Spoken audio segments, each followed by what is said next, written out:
আপনি কি কখনো অনুভব করেছেন জীবনের এক কঠিন মুহূর্তে যখন মনে হয়েছে আপনি একা, যখন আপনার দোয়া পৌঁছাতে পারছে না, যখন মনে হয়েছে আল্লাহ আপনার প্রার্থনা শুনছেন না? আজকে আমি আপনাকে জানাতে এসেছি আপনার দোয়া ইতিমধ্যে আল্লাহর দরবারে পৌঁছে গেছে। তিনি আপনাকে সাহায্য দিতে আসছেন।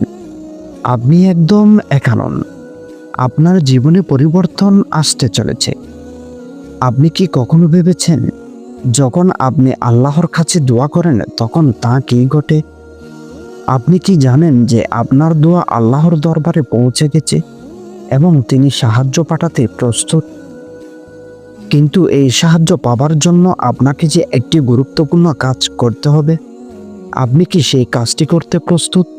যদি প্রস্তুত থাকেন ভিডিওটিতে একটি লাইক এবং চ্যানেলটিকে সাবস্ক্রাইব করে দিন এবং সম্পূর্ণ ভিডিওটি